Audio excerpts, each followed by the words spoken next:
Hi guys, my name is Amanda and you may have seen me on the latest season of MasterChef. I'm also the co-owner of my Italian sandwich shop called Pan Kitchen. Today, we are going to show you how to make two dishes. Firstly, a heirloom tomato carpaccio with your homemade ricotta and balsamic reduction. We are also going to show you how to make a ricotta dumpling with a really nice tomato and garlic sauce. So first up, we will make the ricotta. For this, we use full cream milk because the high-fat milk allows us to get a creamier and more flavorful cheese. You can pour the whole thing. Right, so we're going to put this in. Alright. So because it's at a high temperature, you have to put the simmering basket on. For the next step, we'll be making a balsamic reduction.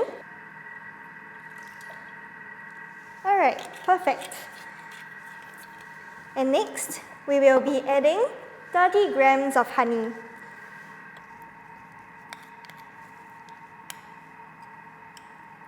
Ideally, you use honey for a slightly sweeter note. It gives a different depth to your balsamic reduction. We will be using the Varoma temperature.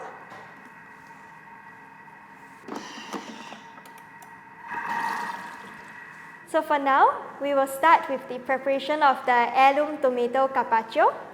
Over here, I'm using some beautiful, colorful heirloom tomatoes because it not only gives a pop in color, it's also very good in flavor.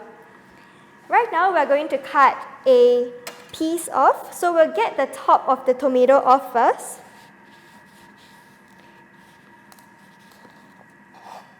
For this, you have to make sure that you have a sharp knife so that you can cut your tomatoes into thin and beautiful pieces. We will cut this into half.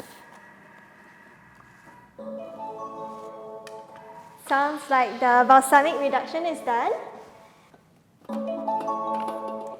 Right, and what we're going to do is to pour the balsamic reduction into a little bowl.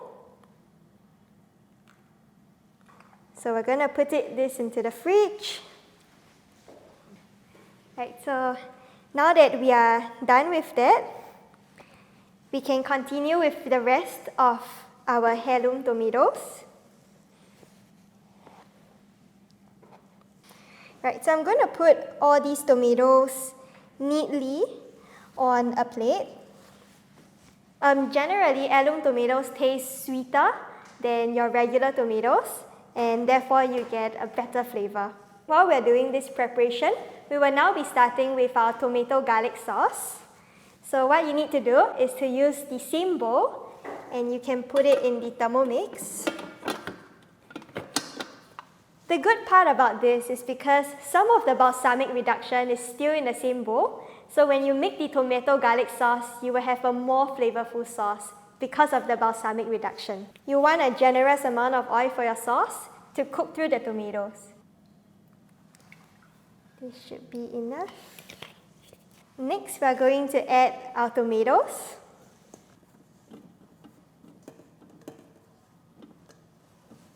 And next, we will heat it up. And we will put the simmering basket on as well. The base of our ricotta is almost done. We will now add some lemon juice as well as a generous amount of salt into the milk. And I will use the spatula. Just give a quick stir to the milk so that the milk curdles. I will let the ricotta mixture rest for 30 minutes. And what we want to do right now is to season the tomatoes that we have on the plate.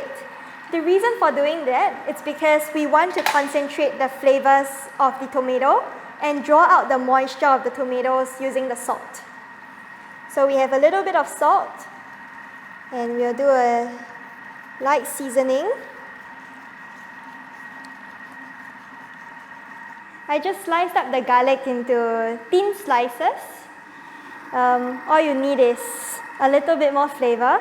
If you want more flavor and more garlic, you can always add more. And I'll be adding some rosemary as well.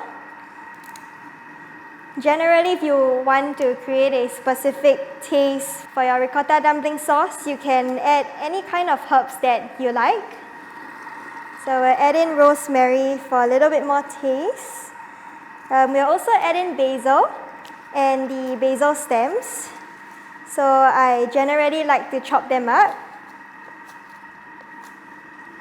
We'll just keep it really simple today.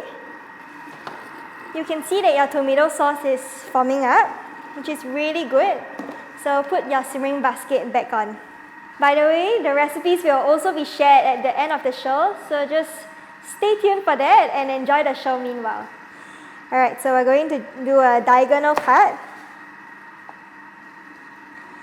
So for broccolini, we will cut the head off first in a diagonal manner, and then we will also cut the stem in two. Right, so you can put it in the same plate, and in the meantime, do prepare a water bath. So all you need to do is just place some water in a pot and put it in the fridge. We'll leave our vegetables aside. We're going to take one of the bowls and fill it up with water.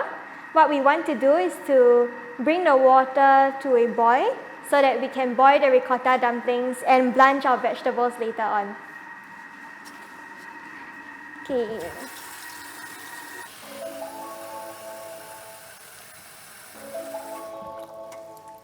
Alright, so the sauce is ready. We will start to boil our water so that we can prepare to make the ricotta dumplings later on. Right, so we have water in the mixing bowl, and we're going to close it up. The kettle function allows you to boil your water at 100 degrees and bring the water up to the ideal temperature. And I'll add a simmering basket, like this. So I'll now leave the tomato sauce at the side. And I will replace the Thermomix bowl with a new and clean bowl. So we'll now be starting with our ricotta dumpling mixture. To start off, we will add cheese. And over here, I have a mixture of Parmesan and Pecorino cheese. So we'll add it into the Thermomix bowl. Alright. So I have one egg over here.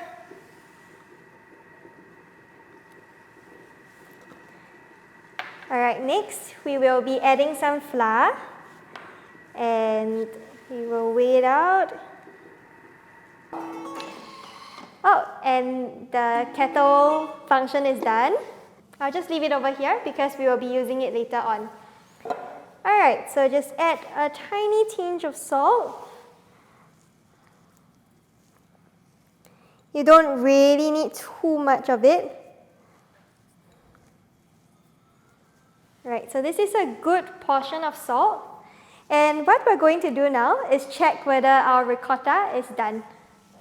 As you can see, the milk is very much curdled and your ricotta is almost ready. What we need to do is strain the ricotta mixture. We are going to take our simmering basket and put a cheesecloth over here. So we can put this on a bowl, and what happens is when you're straining the ricotta, most of the liquid will go to the bottom of the bowl. We're going to pour the ricotta mixture out. As you can see, it's curdling up. Don't be too worried if your cheesecloth cannot cover everything. As long as it covers the bottom of the simmering basket, it's okay. Alright, so now that we're done, what we're going to do is to use our simmering basket, which is also a strainer, and we will remove the liquid out. So I will pour it into the sink.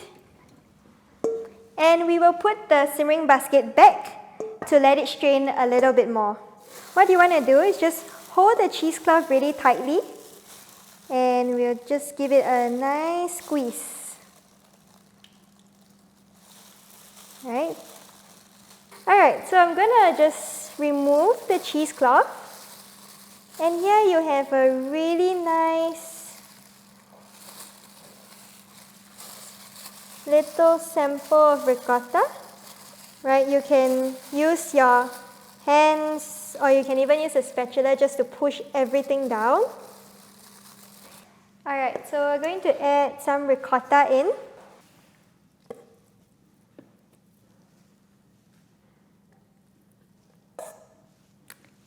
So we've added our ricotta in.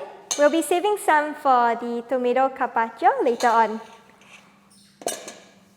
Alright, we will be doing a quick mix because we want to make sure all the ingredients are well blended.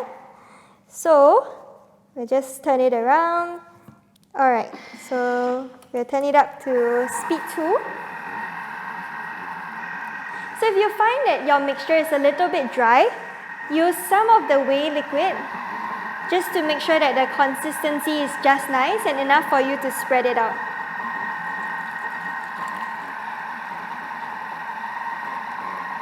So we should be about done. I'll just show you a little sample of a very good texture. So as you can see, the mixture over here is spreadable and it's also very creamy at the same time. I'll just remove this and give this one more mix because I want to make sure that all the ingredients are well incorporated. So we can leave it on for just a short while. Over here, I'll add a generous amount of flour. You do this because we want to prevent the ricotta dumplings from sticking to the bottom of the plate. And this is a very good way of ensuring that your ricotta dumplings can hold its shape as well. Right, so what you do is use a spoon. Make sure that the mixture only occupies half of the spoon. And then we're going to take some flour and put it on our hands. And what we're going to do is use our hands to push it down like this. So this is one example of a slightly giant ricotta dumpling. We can do a smaller one as well. So just do this, and can add some flour on your hands. And what you can do is just gently push it off. One tip is to make sure that all the sizes of the ricotta dumplings are almost the same so that the boiling time for the cooking time for these ricotta dumplings would also be the same. So here's just a small sample of the ricotta dumplings. What we want to do is just give a generous coating of flour on top just to prevent it from mixing. Alright, and we will move on to the egg boiler. The reason why we use the egg boiler is because we want to ensure that our dumplings do not get cut during the process of boiling. Because the vegetables are small enough, I can add them in through the hole. So vegetables don't actually need a very long time to be blanched. They usually need only about 2 to 5 minutes. And because these are really small, I would only leave it in a Thermomix bowl for about 2 minutes. Alright, so I use the Thermomix for many different purposes, one of which is to make nut butters or even tomato sauce. I think that the Thermomix has a really good function of controlling the temperature well while ensuring that all your sauces can be done at the same time. What we're going to do is put the vegetables in a water bath. What we want to do is to just stop the cooking process so that they do not overcook. You can use a tongue over here.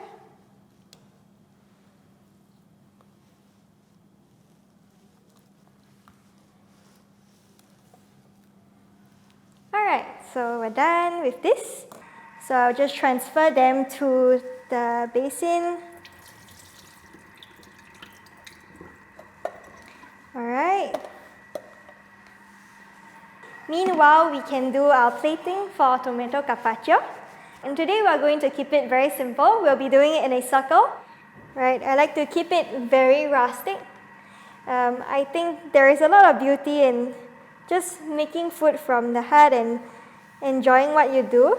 Right, the next thing that we're going to do is, I have some lemon juice over here. We are going to add a little bit of olive oil as the dressing and mix it around with a spoon. So it's a very simple Italian dressing. So we're just going to add a generous drizzle of olive oil and lemon. And now we're going to add a generous amount of Maldon salt. I'll just put a generous dressing of the ricotta on top. Drizzle the Balsamic Reduction. We'll have a generous drizzle of it. Right. And the next thing that we're going to do is place the basil leaves on top, and your tomato carpaccio is done.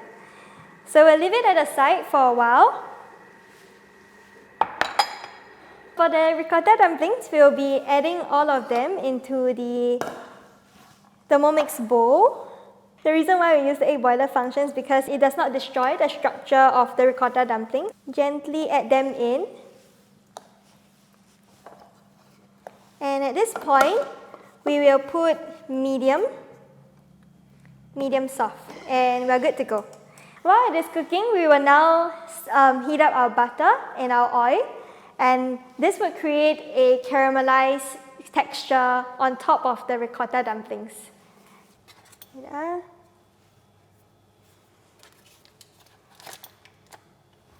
We'll be placing a generous knob of butter, and we will also be adding a little bit of olive oil.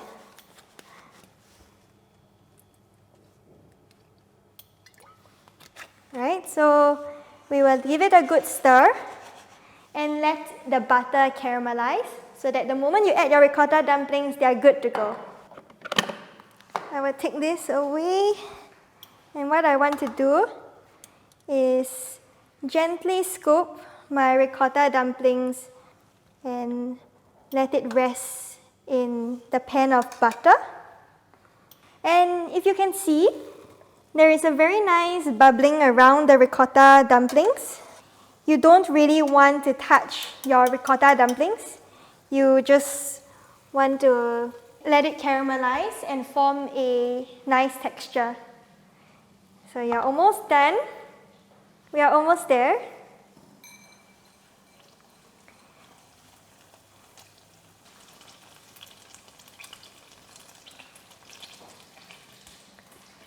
Put it back and make a little bit of space. We are going to just slightly brown our vegetables over here.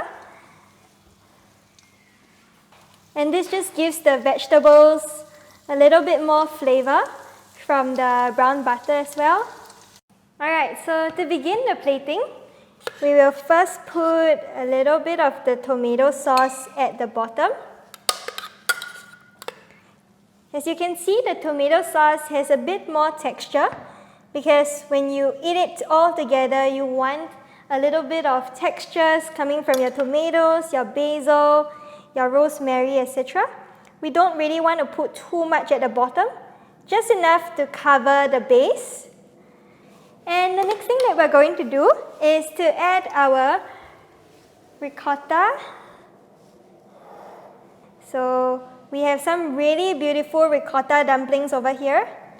There is a nice crust that forms at the top of the ricotta, so we will put all of them here. I like to kind of be a bit more rustic with my plating, so you just want all of them to sit on top of each other. Then we are going to put some of the vegetables at the sides.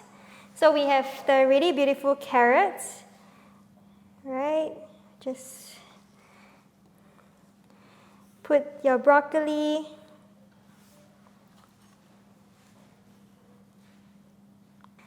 Okay, and we're about done. What we want to do right now is just add a little bit more sauce, dollops of sauce at the top, and just a tiny bit of basil as a final form of dressing.